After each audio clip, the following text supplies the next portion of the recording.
ChatGPT Plus is free for college students through May. Here's the thing. You've got a lot to do between now and then. Studying for finals, writing papers, trying to keep your life on track. And ChatGPT can help with all of it. It can quiz you for your econ exam, make a study guide from your French notes, plan out your meals and study breaks. It can get really specific on how you like to learn. It can even help you come up with ways to stop procrastinating. So from now until summer break, take advantage of all the ways ChatGPT can make your life easier. Restrictions apply.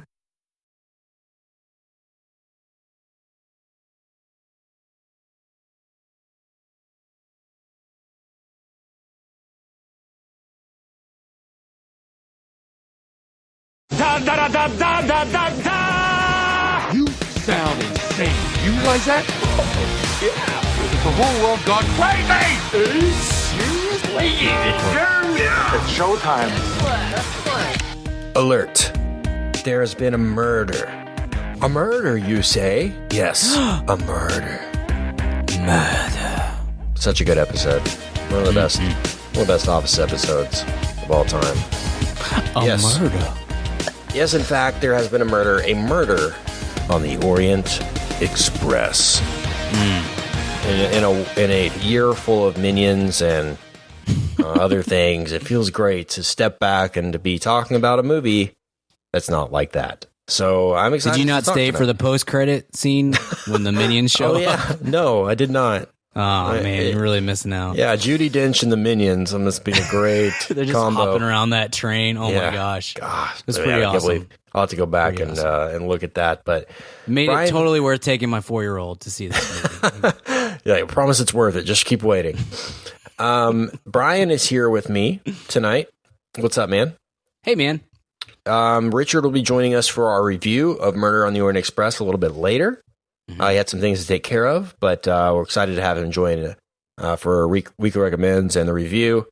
But until then, Brian, we got some. You know what's happening if Richard's not here. You know what's coming. Well, Richard actually was available, but he was like, he found out what we were covering in movie news, and he's like, "I'm good. Just call me when you go into the review." So that's what's happening. No, he's just sitting at home reading right now. Right, just not allowed. We're not allowed on the show. We really lucked out tonight. We actually talked a few weeks ago about something similar to this. And there's some big Star Wars news to discuss with Brian and I before we talk Kenneth Branagh's newest film, Murder on the Orient Express. And this is big. This is really big. We had rumored talking about it. We talked about the rumors of it, and Kathleen Kennedy hinted at it a few weeks ago, which we also discussed. The fact that Star Wars will continue past Episode 9. It was all speculation. There were, I guess, Kathleen Kennedy was probably the biggest confirmation or the closest thing we had to confirming that it indeed was going to extend into Episode 10, 11, 12, and beyond. And so a few weeks ago, we got that confirmation, but now we have officially, via StarWars.com, an official press release announcing that, in fact, Star Wars will continue. Yay! And not only will it continue, but it will continue under the direction of Mr. Rian Johnson. Rian Johnson, of course, of The Last Jedi fame, the director of the upcoming Star Wars Episode 8, The Last Jedi. I only know him from The Brothers Bloom, so I'm not familiar with any of his other work. Have you seen Brick? That's the only thing. No, okay. Rian Johnson is somebody that we had talked about when Star Wars was announced. The fact that they were making a new trilogy, he was on our dream list. He was like top 5. Who would we want to be involved with this? He was in the top 5, but we didn't think it was a possibility because he is super secretive. He does his own projects. He writes his own projects. He conceives his own stuff. He directs his own stuff. Right. And we didn't think that he would be super into being in the studio system, let alone being something as controlled as Star Wars. We were wrong. They brought him on board. They gave him all control, pretty much, for the most part, of The Last Jedi, and to rave reviews. The people at Lucasfilm, including Miss Kennedy, have said that Johnson has done everything that they've wanted him to do. He's been a dream to work with. They love the film. and they can't get enough Rian Johnson. They're in the Rian Johnson business right now. And so having said that, Rian Johnson will helm an all-new Star Wars trilogy for Star Wars. Headline: Rian Johnson, writer-director of The Last Jedi, to create all-new Star Wars trilogy. For Rian Johnson, The Last Jedi is just the beginning of his journey to a galaxy far, far away. Lucasfilm is excited to announce that Johnson will create a brand new Star Wars trilogy, the first of which he is set to write and direct, with longtime collaborator Ram Bergman on board to produce the film. That's a great name, by the way. Ram Bergman. Ram Bergman. That's why I haven't broken into Hollywood. I need a name as good as that one, because that is solid. Yeah. And they go on to say, as writer-director of The Last Jedi, Johnson conceived and realized a powerful film of which Lucasfilm and Disney are immensely proud.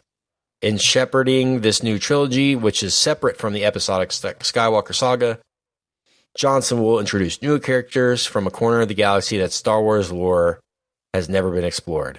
And we have a quote from Kathleen Kennedy that says, quote, "We all loved working with Rian on The Last Jedi.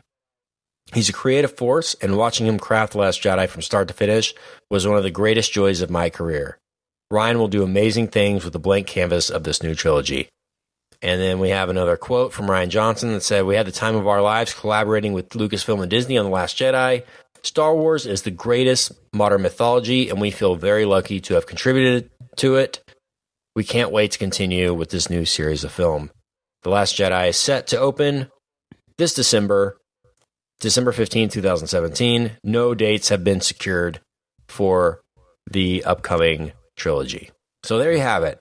Rian Johnson on board. So what's going to happen now is The Last Jedi is going to come out, and then J.J. Abrams will produce Episode 9 and direct Episode 9, and I'm sure Rian Johnson will be involved in that. Rian Johnson will, I assume, take some kind of a break, maybe a couple of weeks. I'm sure he's going to get started very soon on this new trilogy, at least writing and conceiving of it, and from then on, a new trilogy. So all we know right now, Brian, is that he's going to conceive and be kind of the creative head of this new trilogy, and he's going to write and direct the first film, Episode 10, and then from there on, it's all up in the air. So what are your thoughts? I'm so stoked, man. I mean, we knew, you said, and you're right, we knew something was coming, because I think for the foreseeable future, we can all assume that there's going to be a Star Wars movie every year, or every 18 months anyway, close enough to it. I've been really interested to see what the next move was going to be. I'm thrilled to see without having seen this film that comes out in December. We're a month away, Kento. I don't. I just have no doubts that this is like the worst case scenario to me is that this movie will be a good Star Wars movie, right? And have said before, I think we're much more likely to be debating whether or not this is the best Star Wars movie rather than is it good? And so I love Rian Johnson. I think he is a brilliant filmmaker. I think he understands this source material extremely well, probably even better than JJ. And I thought JJ handled it great as well.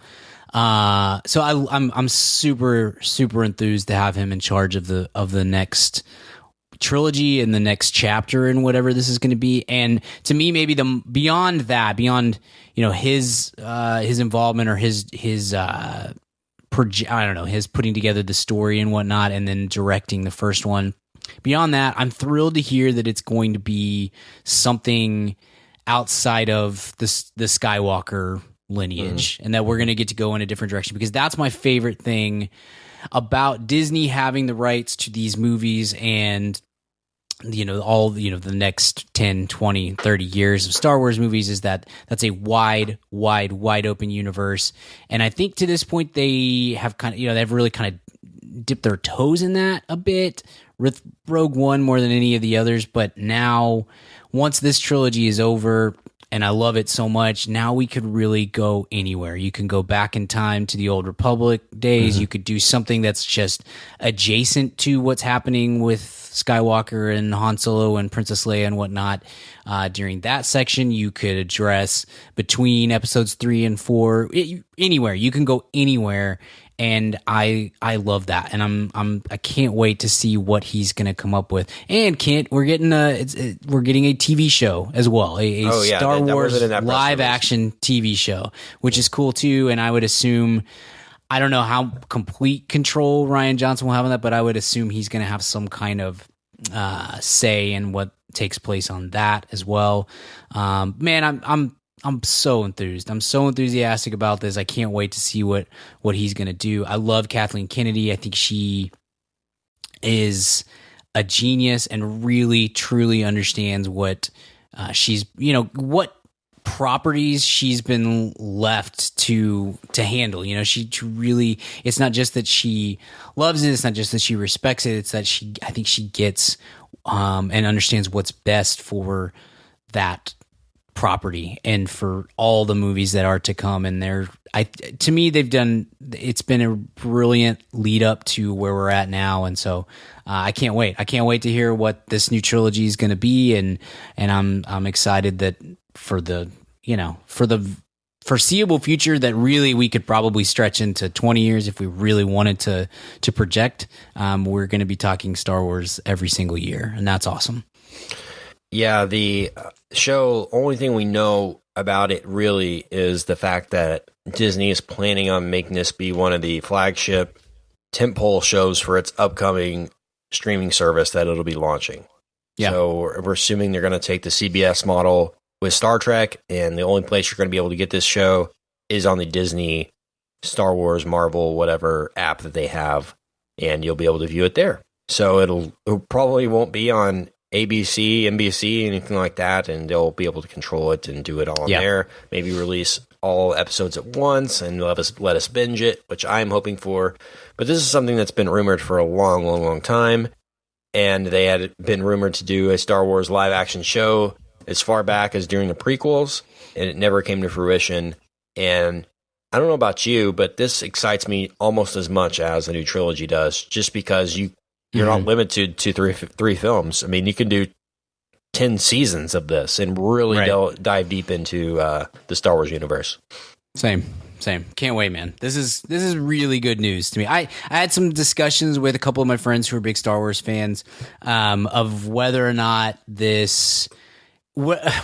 we should be nervous about oversaturation and too much Star Wars and whatnot. And I think, as I've said before, there will be a time when we say, okay, that's enough Star Wars for a while. Mm-hmm. I don't think we're anywhere close to that point yet. I think it's very likely that the standalone films, the Solos and the Kenobis and whatnot, are going to settle into a place where they make somewhere between $800 million and $1 billion. And then the trilogy films, maybe, I don't know that any of them are going to make what Force Awakens did, because Force Awakens had the built-in factor of, the weight that we'd had up to that point. But I don't think it's unreasonable to say that you could probably pencil in, 1.5 billion or something for these types of movies, for the trilogy movies anyway. And I don't think that's going to go away anytime soon. I think for one thing, Kathleen Kennedy and Lucasfilm and that side of Disney has kind of learned that maybe part of the problem with the Marvel movies is that they're putting out 3 a year instead of 1 a year. And then, the other thing is everybody wants to compare the Star Wars release calendar to comic book movie fatigue, which is a very real thing, but no other studio has Star Wars, And so I think part of comic book fatigue is not just that there's 3 Marvel movies a year, but that there's 2 or 3 DC movies a year, and there's an X-Men or 2 movie a year. And so you've got all these things that are competing for that piece of your brain and that piece of your wallet. And this is not the case, because there's nothing else that any studio can do that compares at all to what Star Wars can do each and every time that it's out. So yeah, at some point we'll get tired of this, but maybe I'm wrong, but I don't feel like that's coming anytime soon. I don't think so either. The show that was rumored for a while was called Star Wars Underworld, and that was around the times of the prequels that they were conceiving that. Apparently they had 2 seasons worth of scripts for that. It was going to delve deeper into the life of Emperor Palpatine.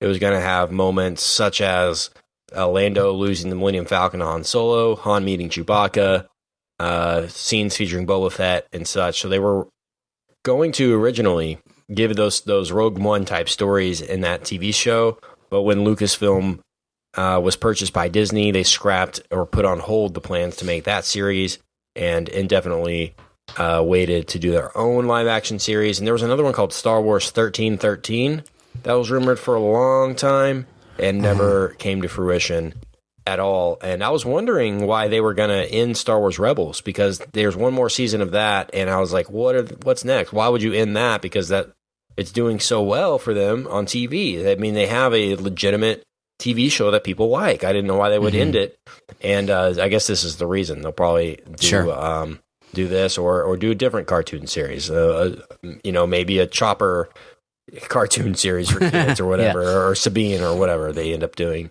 That's going to be cool. But man, more excited for this than the movies. I hate to say that, but the possibilities are honestly endless with the TV show. So really cool.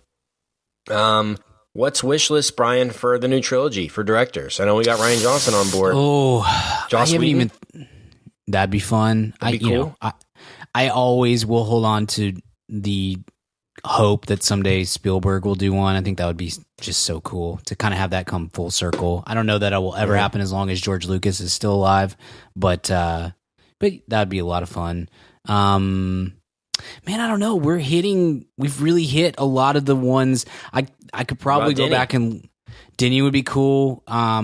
I think I would almost prefer to have Denny do a standalone, because I think he could really bring his own vision to that, and he's such a force as a filmmaker that might be one of the guys that Disney would kind of back off of and let him do what he wanted to do. But I could go back when this whole deal was first announced, right before the podcast even started. I wrote a blog post and I had 5 or 6 names written down of people that I'd like to see do it. I could probably go back and find that somewhere, but we've hit a lot of them. Rian Johnson was one, and J.J. Abrams and Spielberg, and I probably had Trank on that list at the time, which glad we ducked that one. But it'll be interesting to see. I mean, this is not gonna, the first of these movies wouldn't come until at the earliest 2021, right? Because episode 9 comes out 2019, and maybe even later. So there may be somebody who's putting out a movie next year who will be like, that's the guy, that's who we want to do one of these things. But maybe Taika. Yeah. Okay. I'm in. Let's do it. Yeah. Man. Possibilities are endless, and my mind is racing just thinking about what it could be. But really, really exciting Star Wars news. And it would not be a Brian and Kent segment without being the official podcast of Star Wars for at least a few minutes. That's all right. Let's take a quick break here. Come back, welcome Richard, and talk Midnight on the Orient Express. Boom. Murder on the Orient Express. Boom. Midnight Express was a different movie. All right, bye. Hey guys, it's Kent, your trusted host of Mad About Movies. And if you're hearing my voice at this time in the show, with this music under it, it's time for me to tell you again about our friends at Blue Apron. It's hard to believe that there are people that listen to the show that still haven't tried out Blue Apron. What do you have to lose? Yeah, Blue Apron as that company Ken always talks about, but it's also the #1 fresh ingredient and recipe delivery service in the country. What you do is you go to blueapron.com, you pick out meals that interest you, they do all the rest. They send you the ingredients, it arrives at your door ready to go. All you do is cook it. In fact, families that cook together stay together. Are you looking for something to impress that first date? Why not try Blue Apron? Do you work way too much and you just don't have time to grocery shop? Why not try Blue Apron? There's a variety of new recipes each week. It's flexible. You can take a week off if you're going on vacation or something like that. And honestly, the food could not be better. So check out this week's menu and get $30 off your first order with free shipping. Yep, $30 off by going to blueapron.com/mad. blueapron.com/mad for $30 off. You'll love how good it feels and tastes to create incredible home-cooked meals with Blue Apron. I honestly cannot imagine my busy schedule without Blue Apron.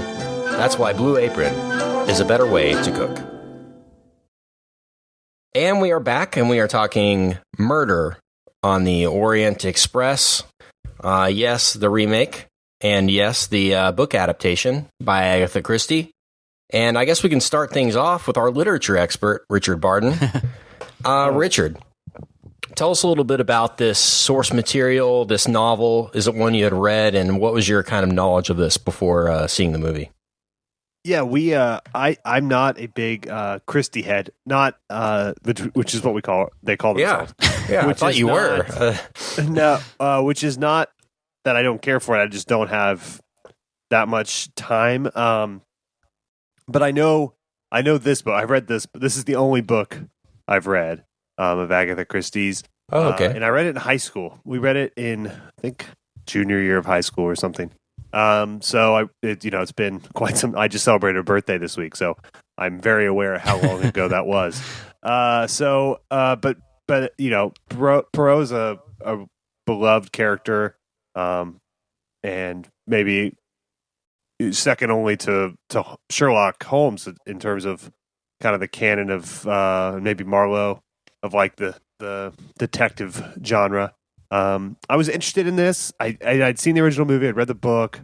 Like it. Think it's cool. It's got the cool twist at the end. But I was like, I feel like everyone knew that twist. So I was curious, and we'll get to that in spoilers, how they would address it. But it was kind of, I was surprised that they kind of left it as, there wasn't much of a twist on the twist. So, but it certainly is. I like these kind of mysteries.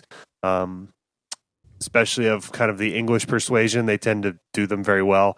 So I love Branagh. So I went into this with relatively high expectations. I saw the kind of Rotten Tomatoes score and knew the buzz around it, so I knew it was like good, not great. But I feel like we end up defending Branagh more than the critics do. Like, as he's a pretty good filmmaker, and he takes things that have no business being good a lot and makes them much better than they should be. And no difference here. I thought this was a pretty cool movie. It's a movie you don't ever get to see anymore. It takes place on this planet. Good point. Yeah. Relatively minimal capes. If they are, they're more of the they're still capes, yeah, but they're minimal. Yeah, they're still capes, but it's just like, for that kind of budget, it's just sort of a joy to watch something terrestrial with that had a budget over $100. So so I had fun. Me and all my 83-year-old friends this afternoon enjoyed it quite a bit. So my mahjong group and I went out for it. But what about you guys? Did you have any familiarity, or Brian? Did you kind of go in cold? I was trying to think back on. Obviously, I know that this is like it's there. I know what it is. I'm aware of the original. I'm aware of the book, and I guess I was aware of Poirot. I mean, but I didn't have that. I don't know. It was kind of like recollection through the process of watching the movie. Like, I was like, oh right, okay, now I'm with you. Now I kind of understand what we're doing here. And I was trying to think back.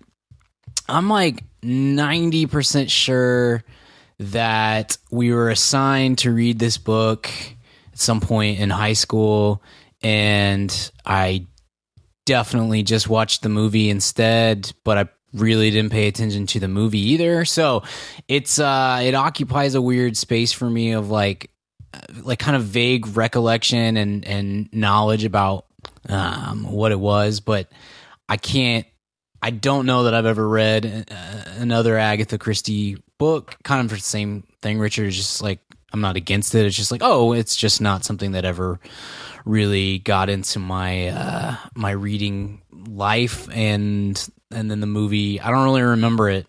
So I'm guessing it was one of those. Remember when you used to go to the library and rent VHSs every once in a while, or I don't know, probably DVDs for you guys, but for like English assignments, I was always trying to figure out what was at the library on awesome VHS copies, and so I'm pretty sure I did that. But anyway, it was a so I kind of knew. I guess I knew where it was headed and who the what the character was like and everything, but it wasn't very super common knowledge for me, and so I guess I wonder if there's other people who are in that same category. But as it stands, overall, yeah, I really enjoyed it. I think it's not a great movie. It's not something that's going to be like on my top 10 list at the end of the year, but to your point, Richie, we don't really do this kind of, I feel like it's almost more enjoyable that it's not. Like, I feel like, yeah, totally. I always see movies I love.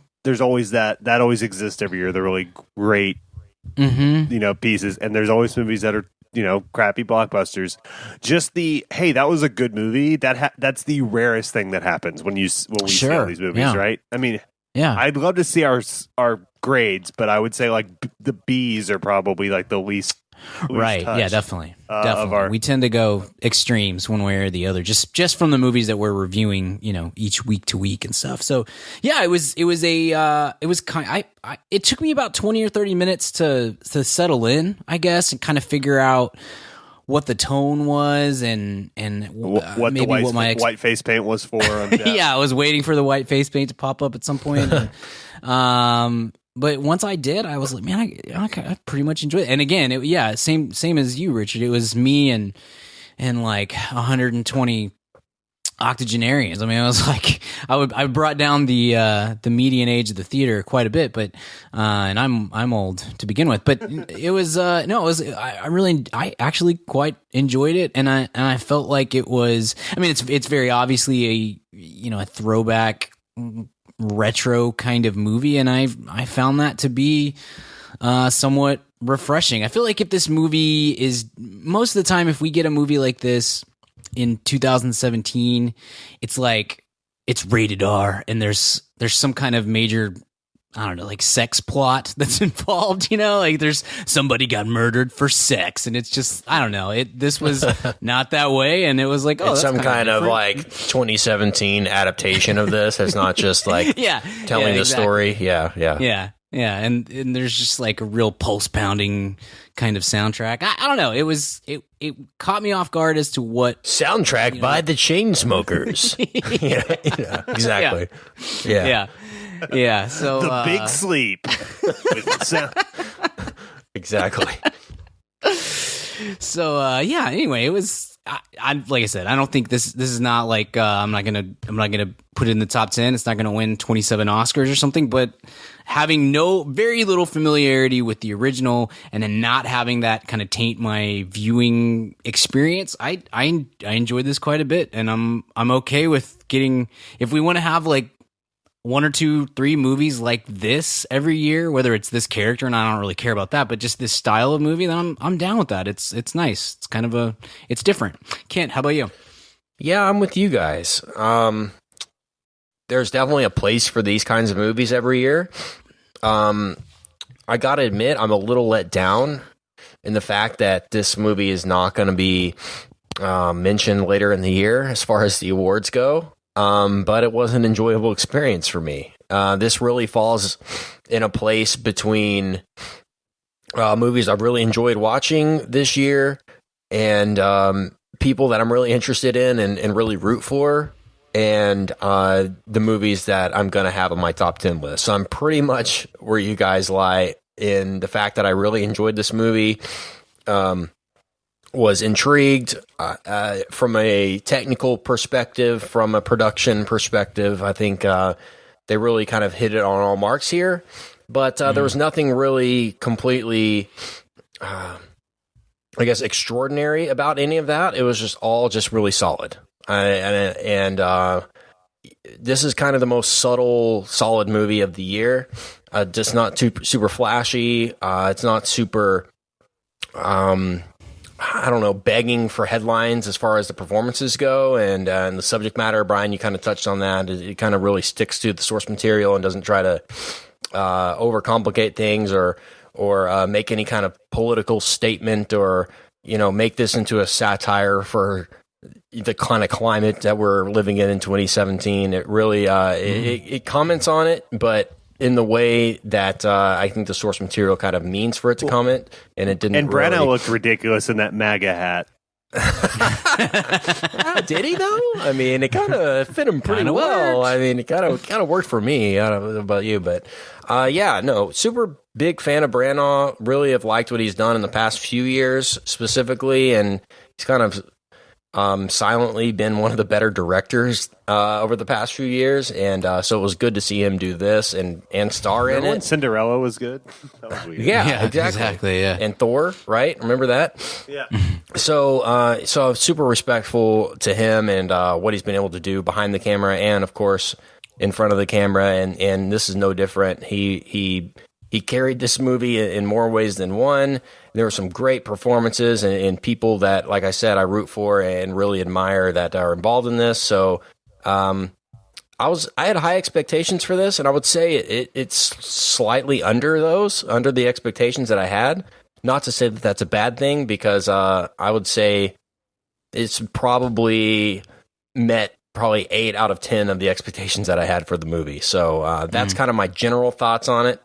And I guess we can start there and talk about this plot. So, guys, I knew nothing about the plot here. I was expecting a mystery. I was expecting everything to kind of slowly unravel as we're on this train ride, as we're kind of discovering things, as our protagonist is discovering them. How did you guys feel about that? Richard, you mentioned that you had read the book and you knew the ending and the twist and all that. I had no idea where it was going, and so I found myself guessing along the way and all that, and kind of trying to figure it out along the way. Had no idea where it was going. So how did you feel knowing the end, really? Did this do a good job of kind of not making it too obvious for you, I guess? No, yeah, it did, and so I'm wrong on that apparently, and they probably handled it the right way. I just kind of thought like this was one of those endings that was just kind of, even if you hadn't read it, was just kind of in the zeitgeist, and so like people just kind of knew it through osmosis of Murder on the Orient Express. This, so I expected them to do a twist on the twist. If you're remaking. I don't know, if you were remaking Gone with the Wind or something, like or Wizard of Oz, in not the one awful one we did years ago, but whatever, something everyone kind of knows the ending to, even if kids hadn't seen it, they just kind of know that Dorothy ends up back. Well, maybe she doesn't. So I thought they'd twist on the twist, but they didn't, and that's obviously, considering you two as my sample size didn't know how it ended, I was wrong about that. So they handled it the right way, just kind of telling that original Agatha Christie story. And we'll get into that shortly. So yeah, they handled it very well. It really moved the plot along. I can see being confused and kind of the clue trying to figure out. Certainly it was just really well paced. This also was a good length for this type of movie too. It didn't drag on too long either. But I'll let you guys, because you guys can speak to that more, because I knew what was going to happen. It was kind of waiting for a different twist. Yeah, Bigo. Yeah, I was with it. It was. I think you're right, Richard. It could have been. I could have maybe done with towards the end, maybe 10 minutes less. I think 10 minutes off the runtime, but that's nothing compared to every movie that we've seen over the last 5 years, where it's kind of a constant. But I thought Brandon kept the. It's not really the action, but kept the pace moving and gave you enough. It really wasn't about. I didn't think anyway. Maybe that's just the way my brain works. But it wasn't necessarily about me trying to solve the crime, which I think is typically the default for this kind of a story. I wasn't necessarily trying to figure it out, and I didn't think the film was asking me to figure it out. I felt like I was just watching this guy figure it out, and I liked that. I felt like it was a little bit of that gave it a unique quality, and also kind of just made it entertainment. I'm just going to sit back and enjoy this rather than I'm trying to guess where we're going. And when that sort of thing starts to take place, you run the risk of, if your movie's not written incredibly tight and really, really well done, then you start to poke holes in it. You start to mentally be like, oh, that doesn't work and that doesn't make sense and blah blah blah blah blah. And so I liked that. I liked that wasn't the focus, and I felt like Brannick did a great job of just every 3 minutes, something popped up, and so you're focusing in on he's doing his little investigation of this character, and that's sort of running its course, and bam, something else has happened. I've got to leave this room and head to the next, and oh bam, something else happened. It moves at a pretty lively pace, and to me never got to a place where I was just like, please stop this. I don't care about this plot, I don't care about this character, any of these things. It moved right along, and so I thought that worked pretty well. And to answer your question, Ken, I didn't really know where it was going. After it ended, I was like, yeah, okay, I kind of remember that's how the original ended in the background, but it certainly wasn't something that was taking up or like ruining the experience for me, or anything like that. So I thought it handled it pretty well. Cool. You mentioned the octogenarian crowd, the senior citizen. Is that the crowd, proper term? I don't even know anymore. Yeah. Trying to be respectful here.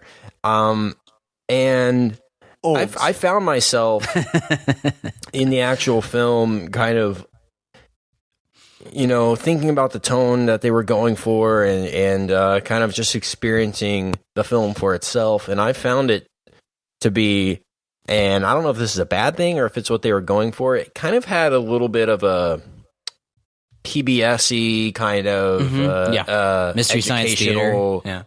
Yeah, Mystery Science Theater vibe to it. Is that what they were going for, or is that just kind of the culmination of what they got here? Like, is that the only way to go about this story? Does that make sense to you? It found a little bit pretentious in a weird sense. I hate to say that, but just kind of the language and the tone and the properness of what was going on here. I found that to be maybe a little more in your face than I had wanted it to be. But yeah.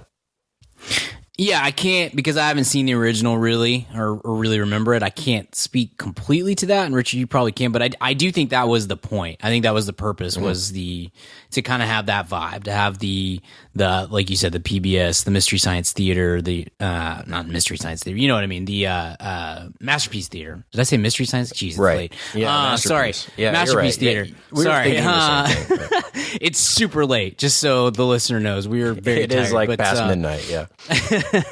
But that I think that was kind of the vibe that they were going for, and I'll tell you this, it worked well in the crowd that that I saw it with, and I'm assuming that similar that I like the lady next to me.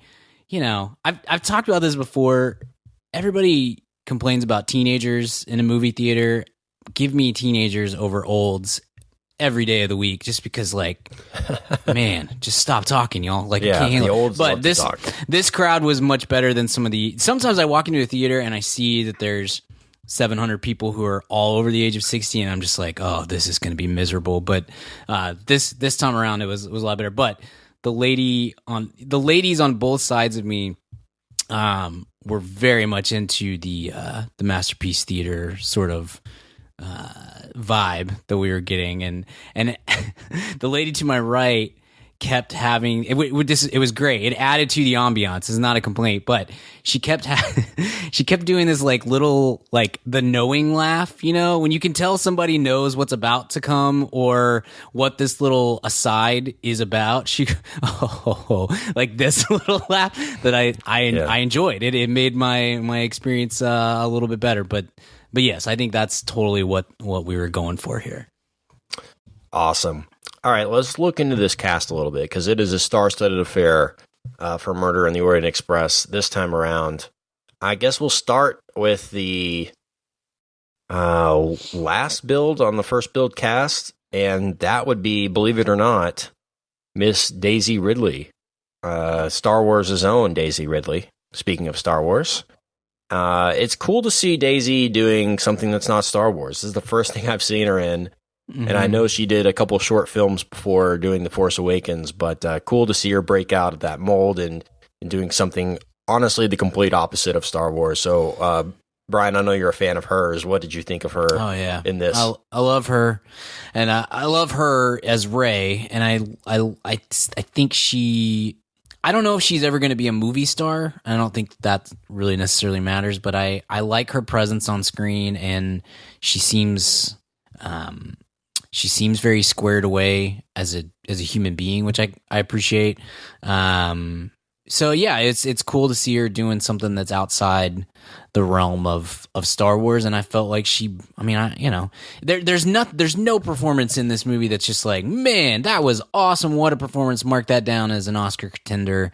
Even Branagh, but she flowed really well into the ensemble, and that I think bodes well for her career moving forward. I think so too, and this is a step in the right direction for her. I don't think she's ever going to be able to totally break out of the Star Wars mold, just because of how big and popular that is and how iconic the character has become and all that. But this is the right kind of choice for her to make outside of that umbrella that she's in. Sure.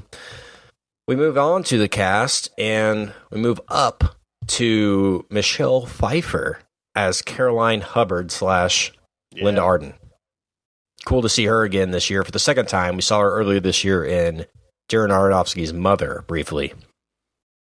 Richard, Michelle Pfeiffer? Yeah. Love Michelle Pfeiffer. I think she's not unlike Brad Pitt, because she is and was so beautiful, is sort of underrated in her talent, which is a great way to be underrated. By someone says, you are so stunningly gorgeous that I refuse to believe you're good at anything. But I've always enjoyed the Pfeiffer. So yeah, she's cool in this too. Good kind of role for her, and it's always good to see women over a certain age getting roles, because that's rare. She's having kind of a little renaissance in the past couple of years. I think she's going to do some cool stuff in the next few, and it seems like she's back in the full swing of things. So that's cool to see.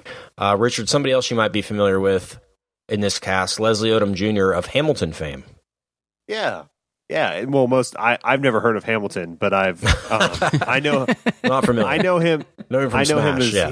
He's the guy from the Nationwide commercials, right? Right. Yeah. He's Sam Strickland in 2013 musical television series Smash. So that's where I know him from. Yeah, from NBC. There we go. Yeah. Now I recognize him. Yeah. Mm-hmm. You might know him from 2003's CSI Miami too. I know you, Brian, you're an originalist on CSI Miami. Yeah. Mm-hmm. Yeah. The only CSI you were really into was the Miami one. It's really weird, but just really the only one worth watching. It looks like. Let me ask you this: for the Hamiltons. Yeah. Do any of the other CSIs have David Caruso in them? No? Okay. Then Miami it is. Exactly. It's funny that's the one that got canceled. I know, right? It's the only one that has anything to offer in terms of, at least it has some ironic humor to it on accident. It's like, I can't make fun of Mark Harmon or is he NCIS? I don't know. They're all the same. Whatever. It's the same show. Okay, moving on. Josh Gad appears as Hector McQueen in Murder on the Orient Express. More of the same from him, I guess. I thought he would be more involved in this movie, honestly, or have more of a role than he ended up having. But there's one kind of climactic scene, important scene towards the middle end of the first act kind of a thing, and you think that it's significant. And one thing I will say about this movie, and again, going in blind and not knowing the story at all, it really did a good job of trying to convince the audience, or at least hinting at the possibility that everyone being investigated could have done it. And it really left me guessing as far as who the murderer was. It's a very simple plot when you come to think of it. It's this detective on this train, and the murder happens, and he's trying to figure it out. And he considers himself the best detective in the world for a lot of reasons. And the fact that he is having trouble figuring this out makes him feel inadequate. And so he's dealing with the inadequacy and how can he possibly not figure something out with so little people on such a small, and it's such a small setting, and a movie that came out, I guess, a couple years ago at this point, Snowpiercer, kind of did the same thing where it's small quarters, it happens on a train, something happens, and they kind of all have to figure it out together.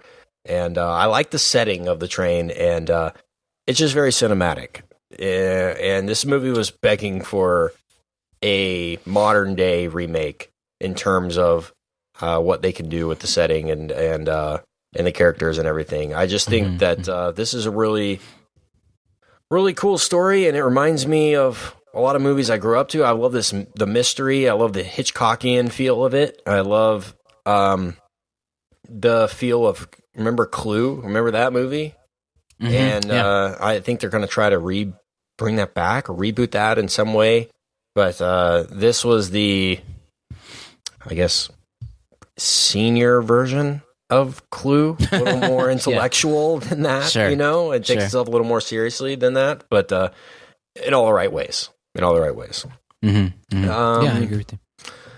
Okay, there was some cool stuff that Branagh did directing this movie that I think he really did more than he had to in terms of how he shot this. There's a really cool tracking shot whenever his character, Hercule Poirot, gets on the train and he's meeting all the people on the train, and the tracking shot is shot from the outside of the train, but he's actually inside the train, and he's going from car to car and meeting the people, and I just love that shot. I don't know if you guys remember that specifically, but yes, it's just one take where he's walking from basically the engine to the caboose and meeting people and talking to people along the way, and the camera is following him along the outside of the train. I just thought that was a really cool sequence there, and how he envisioned that and shot it and executed it. So, anything else stick out to you guys in terms of how Branagh went about directing this? Was it kind of by the books to you guys? Did he impress you, let you down? How do you feel about his job overall behind the camera?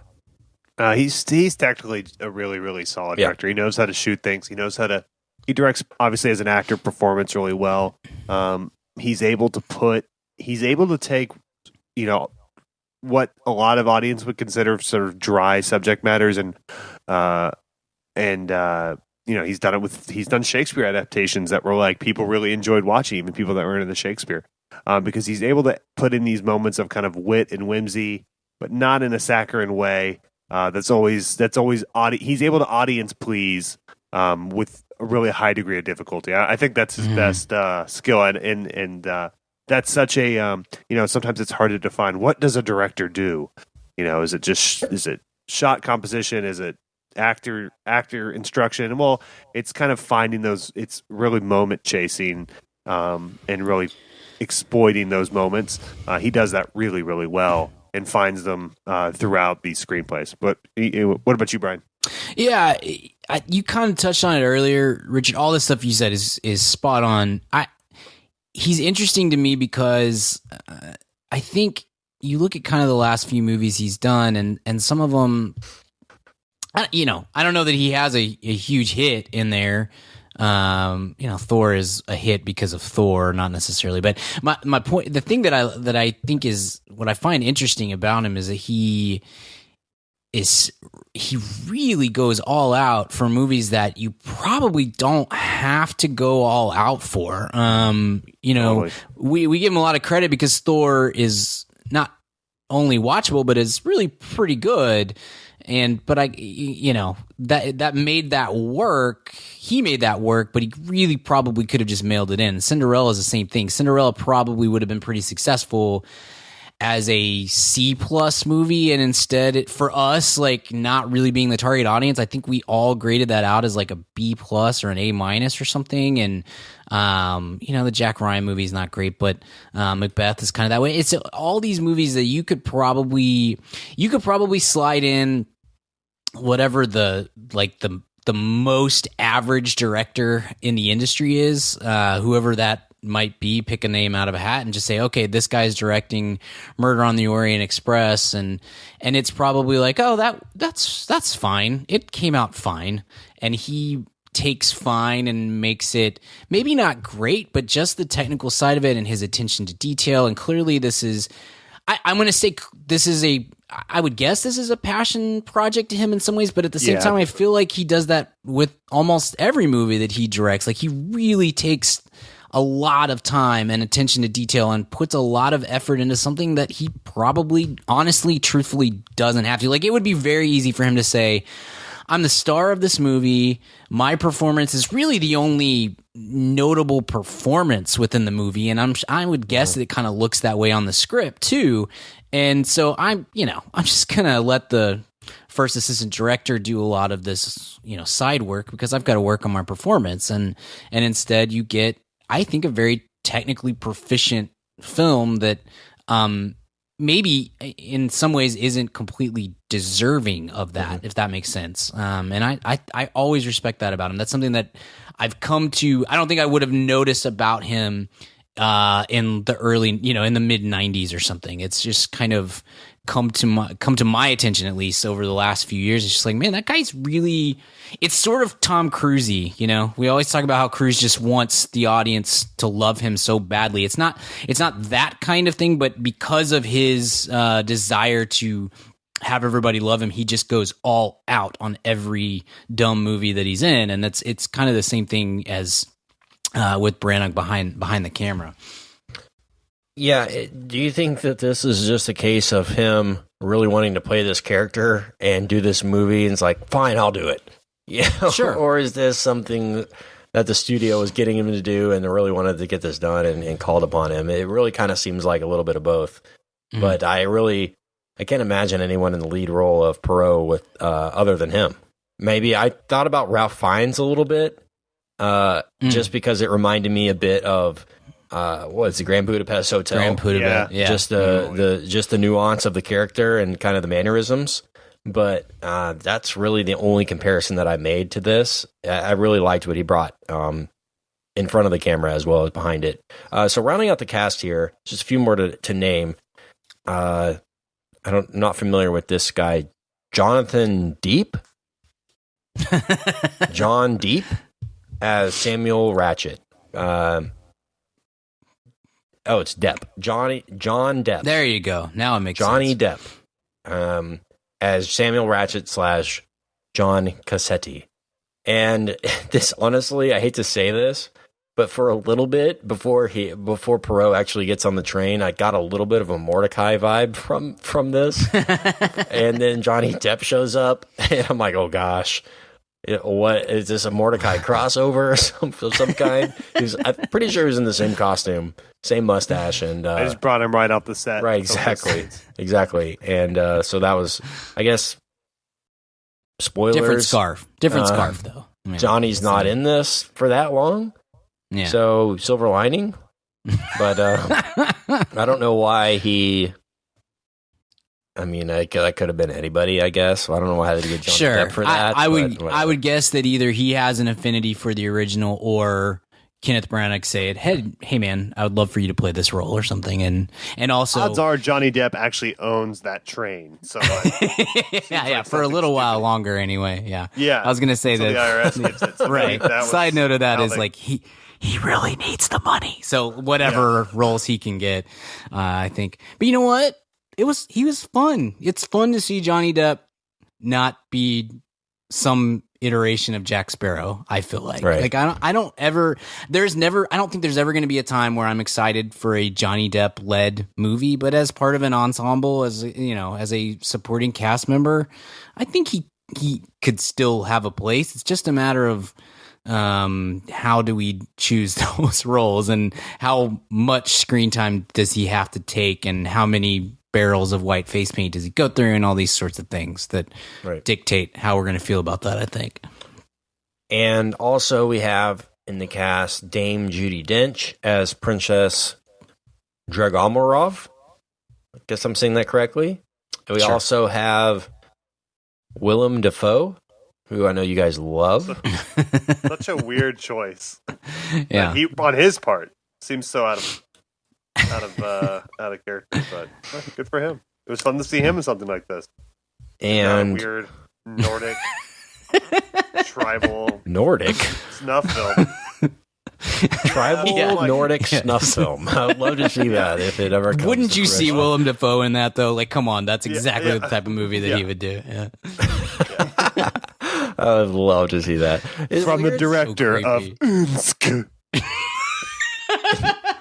It's weird just looking at the poster of this. I'm like, I got a feeling that William Dafoe did it. I don't know why. I just feel like he murdered somebody somewhere along the line. In How making this creepy movie. was the murder? Pretty creepy. Oh, okay. It was definitely Dafoe. I don't know. Is Crispin Glover in this too? Could have been him. It was definitely one of those two. Exactly. Johnny Depp has had multiple people killed over the years, so I got to give him some of the benefit there. Also in the cast, rounding it out, Penelope Cruz as Pilar Contractually obligated. Estravados. Yeah. Say what? She's contractually obligated to be in every Johnny Depp movie, I think, now. For some reason. Yeah, she was in Pirates and this, and love to see her Mission Impossible. Can't wait for that. So I guess we should move on to the end. Like I said, it does a good job. So the murder happens. Something that happened along the way too that I kind of liked as well is that the fact that the train gets derailed and it's kind of stagnant for most of the film, and it enhances that feeling of claustrophobia even more. The fact that not only is the train not moving, but it's off the tracks and it's freezing by the second, and they could all die there really until they get it up and working. So I liked that fact, but the film does a good job again of going into each of these characters' lives, giving you a little bit of their background, making you think or giving you a reason why or a motivation why they could have committed the murder. And Branagh's character Perot is going through all these too. I mean, he considers himself the best in the world, so he's being very frustrated in the fact that he can't figure this out in a timely manner, and I enjoyed that. So let's move on and talk a little bit about the end. So spoilers coming up. If you haven't read the book, if you haven't seen the movie, if you haven't seen the original, we'll go to spoilers. I mean, honestly, guys, I wished that this had ended with somebody did it, and this is why they did it, and that's it. I found it a bit misleading, and I know we call it a twist and all that. I found it a bit misleading and frustrating that I guess it technically was somebody on the train, but I found it kind of misleading that, it wasn't one person, it was multiple people conspiring, and everybody was behind it. I just come on, can't it just be one person? Can't we just solve the mystery and move on? I felt it was a little bit of a cop out to say, is it A, B, C, or D, or neither of them? You know, a little frustrated, but I didn't see it coming. I'll say that. So, what did you guys think about the reveal? Well, I knew it was coming. So once they revealed it, I was kind of, like I said, waiting on. So I'll be brief, just waiting on maybe another tweak on that. But yeah, so I kind of it's going to be all of them in a way. But Brian, what about you? What did you think about it? I knew by the time, I don't know, a few minutes before we really get the reveal, whether I remembered it or I put it together or whatever, it's like, oh, right, okay, all 12 of these people conspired to commit this murder and for all these various reasons. One of the things that I think worked well as far as keeping you from getting to that point was keeping a couple of these characters kind of in reserve, and you to the point that you almost forgot about them. And then I'm talking about the drug marin whatever the Royals, not drug whatever the dancer and his wife, kind of pulling them out, maybe 15 minutes before the reveal. Kind of threw maybe a little bit of a monkey wrench in it of I kind of forgot that these people were even here, and now I was focusing on them for a few minutes, and so I thought that was relatively effective. But yes, once we get to the point of they're all sitting at a table together and Perot is walking up on them, I was like, all right, okay, all of them did this. This is an everybody situation. Yeah, I wouldn't necessarily say I was disappointed, but I just wanted to know for certain. I guess at the end of the day, you can say that it's Hubbard or Michelle Pfeiffer's character that's really kind of the person that is behind it all, but for good reason, and she has these people involved. One question that I had is that she mentions that she made good with the person that books the train, right? And the fact that she got all these people on together and at the same time as the person that they were trying to get rid of. Why the fact that they book all these people, and if she does know the booking person, why did they book all the people that are going to commit the murder and then one detective? I don't understand, like, why the only other person on the train was the world's greatest detective. It doesn't seem like a great scenario to commit this crime. Well, he got added on at the last second, so I think that was the whole deal. Is that there was supposed to be somebody else, and I don't know if they ever tied up. I don't know if they ever tied up what that person's involvement was supposed to be, but he got that like a Mr. Harris, I think is what they said, got bumped at the last minute for Poirot. So I think that was the deal there. There's a powerful scene, the scene of the actual reveal where they're actually off the train and they're in the tunnel and they're all lined up like the Last Supper style, and he's confronting them and telling them what happened and who committed it and why and what he's figured out. I thought that was a really cool setup, powerful scene, and one of the better dialogue moments of the year. And Poirot's begging them to kill him. I thought that was powerful too as a character building moment for Poirot. And of course, Hubbard grabs the gun and tries to off herself, but without success, and the gun clicks, and that's always a dramatic moment when that happens.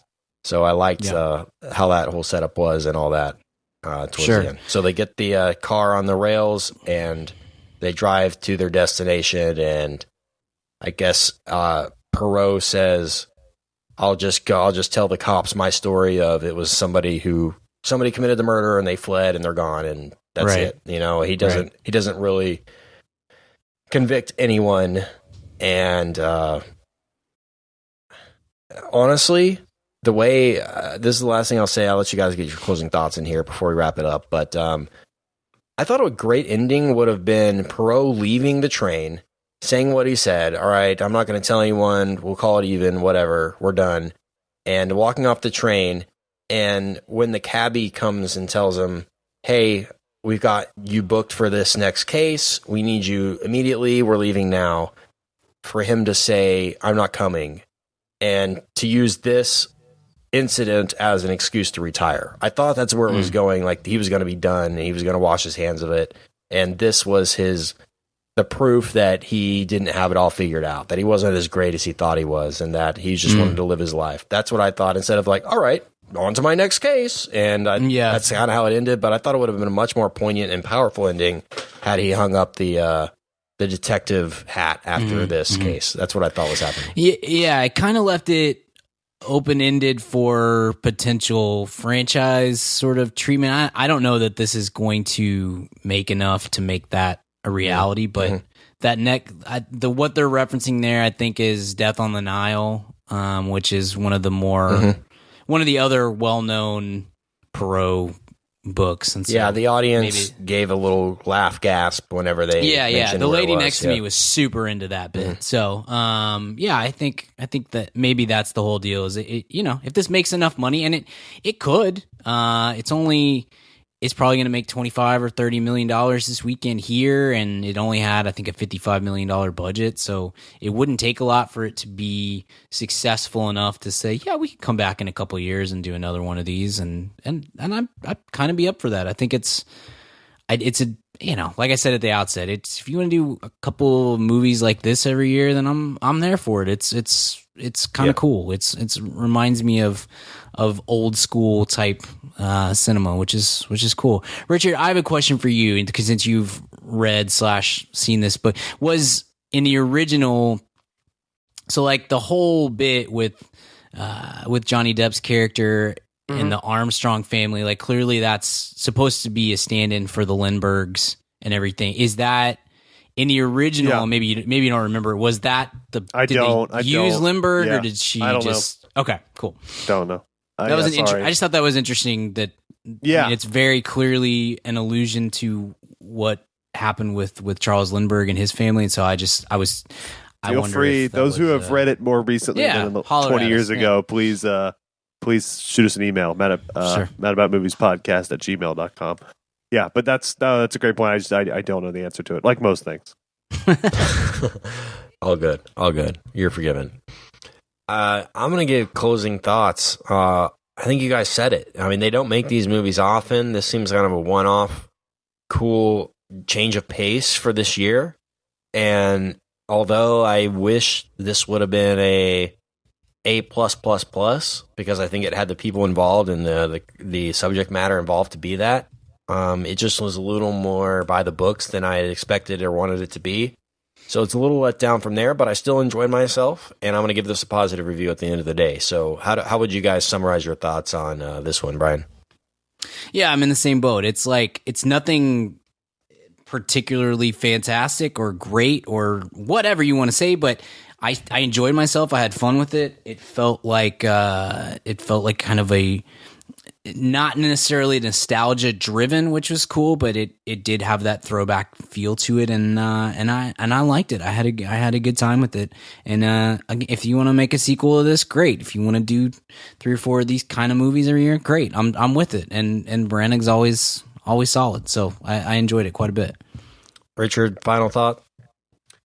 Yeah, no, I have a hard time imagining this will be a series, but sure. But if it is, that's awesome. But just those kind of things don't happen anymore. But it's a great use of Branagh. I thought cool type of thing for him to attack. Fun cast. Good release weekend. Smart release weekend. All of it really was really well executed. I hope that it does. But yeah, no, this is just a good, fun movie. And a very easy movie to recommend to almost anyone. Like, it's like, I don't have to think about this. Like, you'll like this. I promise you'll be fine with it. So it's very solid. I agree. I'm going to grade this out at a B+. A little bit removed from the A status, from the A-, but I think a B+ is a solid, fair grade for this movie. And again, you can recommend it to your parents, grandparents, sister, brother, friend, and I think they'll all find something to enjoy. So B+ for me. Brian? Same for me, B+. Richard, how about you? I'm gonna go B+ as well. Nice. Cool. Look at that. Synergy. So, Murder on the Orient Express is now playing. Find your seats now, because there will probably be somebody there to take it if it's before 4 p.m. Yeah. Okay. They're over the age of 60 and they're not getting up. Yeah, go to a 6 p.m. and you should be good. Nobody will be in there. All right. So let's move on. They're all finished up at Luby's by that point. Exactly. The Luann platter goes half price, so you're going to be good. All right. So let's move on and hit a recommend. Weekly recommends. Okay, I'm going to recommend for this week a documentary that just found its way to Netflix. I've seen it multiple times in the past and really, really enjoy it. It comes from our friend of the show, Mr. Jerry Seinfeld. It's called Comedian, and he released this back in 2002. This is one of my favorite things he's ever done, and it's an inside look at how he prepares to go on the road, how he prepares his stand-up routine, and just the kind of pressure that he puts himself under as a comedian. It's less of a stand-up special and more of a behind-the-scenes look on his day-to-day life and travels and things like that, and how much pressure he honestly puts on himself to be funny. And not a lot of people think about the fact that, a Chris Rock or a Dave Chappelle or a Jerry Seinfeld can go on stage and be funny for an hour and a half. And Jerry touches on the mental toll that it puts on somebody, the pressure that they feel to be funny, the fact that if they sell out a 10,000 seat room and go up there and they're not funny, it could ruin everything, And so he really talks about that a lot. It's a really informative, insightful documentary and holds up really well 15 years later. It's Jerry Seinfeld, Comedian, and it's now on Netflix. That's my recommend. Richard or Brian, whoever's ready. You go ahead, Brian. So I'm going to... by the way, Comedian's great. Yeah, Great. good stuff. I'm glad that's on Netflix. I haven't seen it in a long time. I'm going to have to check that out again. I'm going to recommend a movie that came out earlier this year, I think in like August, and it's on, I think it was released by or distributed by or whatever, Amazon. So it's already on Amazon. It's called The Wall with Donald Trump. Obviously, it's a great little documentary. It's got Aaron Taylor Johnson, and I know you guys will like this. It's got John Cena. John Cena, yeah. The two-man little. Yeah, it's like a WWE picture or something. Something like that, yeah. Yeah, I think it is, yeah. I think you're right. Their So, first, yeah. So I watched this last night when I was getting some work done, and it's only got 3 people in the whole movie, and it's about a sniper and his spotter in Iraq, and then they encounter an Iraqi sniper, and it's directed by Doug Liman, who's done some movies that we've liked in the past. Live, Die, Repeat, and Born Identity and stuff. It's not like Swingers. This isn't a right, exactly. It's not a great movie, but it's interesting and it has a fun twist to it, and both of the leads are enjoyable, and it's one like of them, an obviously. easy watch. Yeah, right. American Treasure, John Cena. For sure. Wow, but you can't see him, so how'd you watch the movie? That's part of the fun. It's just this weird blob on the screen. You can't really see what's going on. They're trying to snipe him, and he just keeps holding up that little like washcloth, neon washcloth. Makes the Iraqi sniper very angry. Yeah. You just can't figure out. But yeah, it's less than an hour and a half long. It's a pretty quick watch, and it's got a fun little twist to it. So you can check that out. Was Cena? Cena was good in it though, because he's proven he's a great supporting comedic actor. Mm-hmm. I don't want to give anything away in a drama. Yeah, he was fine. He's not the main focus of I know that. I know it's Aaron Taylor Johnson. I was just but he could do that. Good. He did a good job. Yeah, it was fun. I'm Team Cena. I don't care at all about this WWE that you guys keep talking about that I've never experienced, but he's fun. I'm all on board for him for sure. Yeah, it says here there's 2 people in the cast, is what it says. Is that right? Is there only 2 people? Yeah, there's a third guy who you only hear his voice. Yeah, there's a voice. It says here, Brian, this is an Amazon Studios production. It was announced in 2014, but the budget only $3 million for this movie. Yeah. That's awesome. I love seeing that. This is interesting. It's kind of like a play. Everything takes place in one. It's not a room, but that kind of thing. Like it's one place, and there's no scene shifts or changes or anything like that. It's all in one location, and so yes, I can totally see how it was $3 million and could have been shot in 2 days. Cool. And it's fun. I'll have to check it out. The Wall, now playing on Amazon. That's a good recommend. Richard, what's your recommend? Yeah, mine's simple. We did some episodes earlier in the week. I've ingested no media since then because I've been celebrating my birthday and working and all that good stuff. So I'm just the only thing I'm become that old guy now. Pretty much all I do now, if I want to watch TV, is I just watch old Seinfeld. So I'm going to recommend Seinfeld. Your comedian thing triggered that, Kent. So just if you haven't seen Seinfeld, they're all on Hulu. Hulu also has for like an extra $2 a month. This is a recommend. The no commercials version, so you can pound out 3 Seinfelds in an hour. It's pretty awesome. I need to look into that. How much more is it? Like $2 a month? It's like $2. Yeah, I think instead of $9.99, it's $11.99. It's if you want to do a binge, it's worth it. Yeah, might be worth it just to save the time.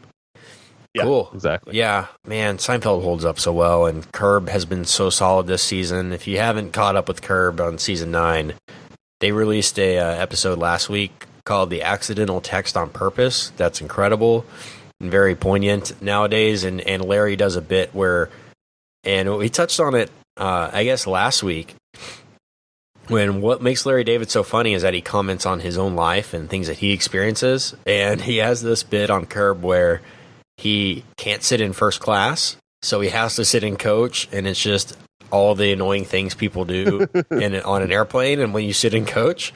And it's about 3.5 minutes of just pure, hilarious physical comedy, and love that stuff. Those kind of things that they point out. Good stuff, and man, yeah, Seinfeld. Good recommend all around. Thanks. All right, this has been fun. Murder on the Orient Express.